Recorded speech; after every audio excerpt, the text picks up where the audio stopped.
But I remember, ma'am, when first day I called you, so then I said to you, I understand, but I never speak in English, like Yes, even one line in front right. of anybody. So now you are satisfied or not Yeah, after taking my class? now I am delivering my thought. You are speaking well within, it is 4 month running. Yes, within 4 months, your English improved a lot, a lot. You are In able. front of you, ma'am, I got hesitate. But like whenever I speak in Zarina ma'am and Anita, so they always told me your speaking is good. Why you talk with someone? Yes, you should talk, you should interact with people. Now you are speaking very well. Little mistake you did, so it doesn't matter. If you second form में थोड़ी सी mistake कर दी, कहीं जेएमआर में कर दी, तो ये चलता है. But Hmm. You are speaking well. Okay, thank you, ma'am. बहुत अच्छा Credit, बोल रहे हो, credit goes to you. हाँ हाँ. Credit goes to you. No no, yes I did, but आपने भी बहुत मेहनत करी. जो भी मैंने इंस्ट्रक्शन दिया, आपने उसको फॉलो किया अच्छे से और करते गए, तो दोनों का रहता है. देखो, अगर if you do not support, so how can I do? Hmm. मैं नहीं कर सकती ना, उसमें आपको भी पूरा योगदान देना होगा अपना. अगर आप क्लासेस ले रहे हो, तो आपको जो मैं होमवर्क दे रही हूँ, जैसे मैं इंस्ट्रक्शन कर रही हूँ, उसके हिसाब से आपको फॉलो करना होगा. Then can reach this level, तभी आप पहुंच सकते हो. अगर आप सादा सारा फिर मैम के ऊपर डाल के रखोगे, फिर मैम कितना ही कराएंगी, है ना? आपने प्रैक्टिस करी, आपने फॉलो किया, तो वो तो रिजल्ट मिलना ही मिलना है. Hmm. कोई आपको एडवाइस दे सकता है, समझा सकता है, फिर आपको करना तो खुद ही पड़ेगा, चाहे आप Now, ma'am, जहां भी I class. can understand everything like whatever anybody speak in front of me, and I also delivered my thought. But the main thing is only grammatical mistakes.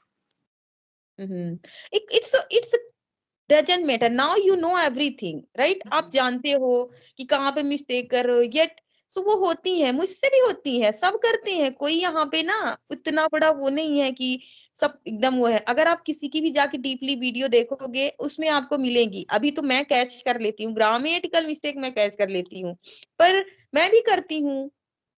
तो सब करते हैं. इफ यू थिंक दैट कि नहीं नहीं मैं perfect हो जाऊंगी, वो आप बोलते बोलते परफेक्ट होंगे. जब आप जितना बोलेंगे ना, उतना फ्लो आएगा और धीरे धीरे मिस्टेक हटती जाएंगी, और तो भी आप परफेक्ट नहीं हो पाओगे. Yes, ma'am. But I remember, ma'am, when first day I called you, so then I said to you, I understand, but I never speak in English, like Yes, even one line in front right. of anybody. So now you are satisfied or not Yeah, after taking my class? now I am delivering my thought to Uh-huh. others, so it is good for me. Yes, I am very happy. Actually क्या होता है कि जब teacher देखता है कि मेरे बच्चे ग्रो हो रहे हैं, लाइक वो बहुत अच्छा उनको फील होता है. जब मैं आप लोगों को इस स्पीकिंग करते देखती हूँ, मेरे सारे स्टूडेंट जब बोलते हैं ना, इवन मेरे जो लास्ट बैच की स्टूडेंट है, वो भी जैसे I talk to you half an hour, it's been I have been talking to you. So ऐसे ही वो एक एक घंटे, आधे आधे घंटे इंग्लिश में, मुझे इतनी खुशी होती है कि वो एक शब्द नहीं बोल पाते थे. Even they couldn't give their introduction in the beginning. वो अपना इंट्रोडक्शन तक इंग्लिश में नहीं दे सके थे. इसके बाद जब वो बोल रहे थे, बोलते हैं ना अभी, तो मुझे बहुत खुशी होती है. और जितने भी मेरे ग्रुप में लेडीज हैं, जब बात करती हैं, वो बताती हैं कि वो आपके स्टूडेंट तो अच्छा बोलते हैं, फिर अच्छा फील होता है. थोड़ा सा खुशी मिलती है कि चलो कुछ तो कर रहे हैं, है Hmm. ना? किसी को अगर टाइम दे रहे हो, तो उसके लाइफ में कुछ इम्प्रूवमेंट तो होनी चाहिए. मेरा ये नहीं रहता है कि नहीं क्लास दे दो और बस खत्म हो गया. नहीं, जिसको सिखाओ तो अच्छे से सिखाओ. मैम टीचर पे डिपेंड तो करता है, क्योंकि सम टाइम हम क्या कि हम अच्छे बड़े मतलब एक हाई लेवल वाले टीचर के पास भी चले जाते हैं, फिर हम क्या होता है कि हम वो फ्रस्ट्रेट होके फिर से मोटिवेट नहीं रहते और हाँ, देखो क्या होता है, एक तो ये है कि मोटिवेशन तो जरूरी रहता है कि आपको 3 4 4 महीने तक कंटिन्यूअसली मोटिवेशन बना के रखना. क्लास लेने से हमें यही तो फायदा होता है कि हम कंटिन्यूअसली वो कर लेते हैं, कंसिस्टेंसी बना के रख लेते यस हैं, मैम, है यस ना?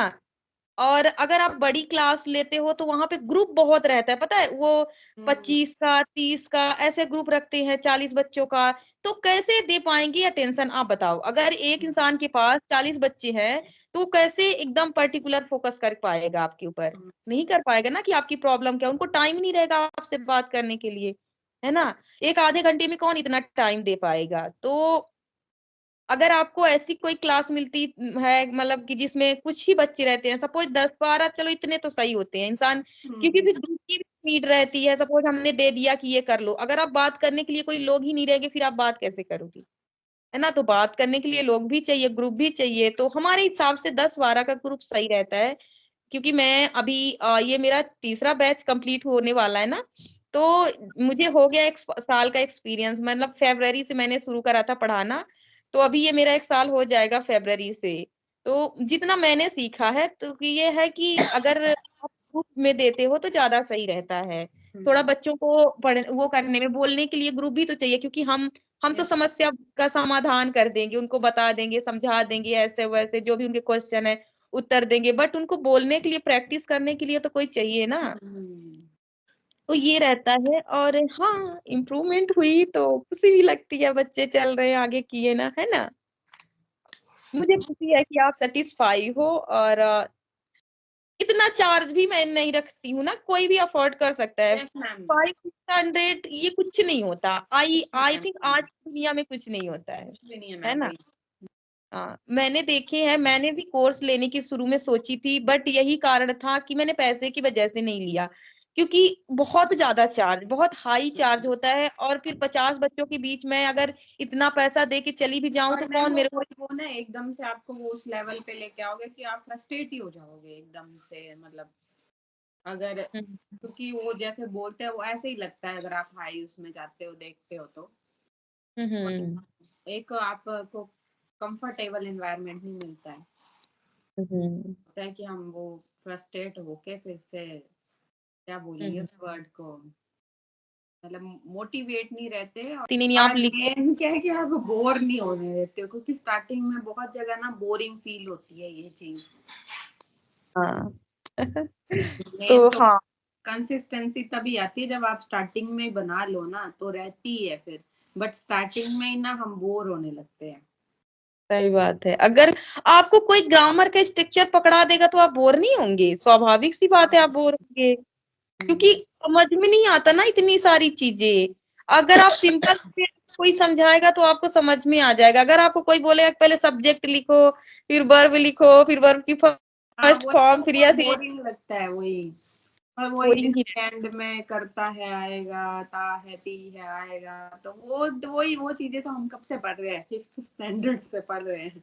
Right, right. That's the reason people feel bored to taking classes. And बहुत सारे लोग ले रहे हैं, बहुत सारे लोग ले रहे हैं, देख देख के ना, बड़े बड़े जो इंस्टीट्यूट होते हैं उनसे ले लेते हैं। फिर क्या रहता है, उनकी मनी वेस्ट जाती है। मैंने बहुत देखा। मैंने तो पिछली क्लास फ्री दी थी, बट वो सेटिस्फाई थे, वो सारे बोलने लगे। अभी भी है तो ग्रुप में देख लो। बस इसी चीज की मुझे खुशी रहती है यार।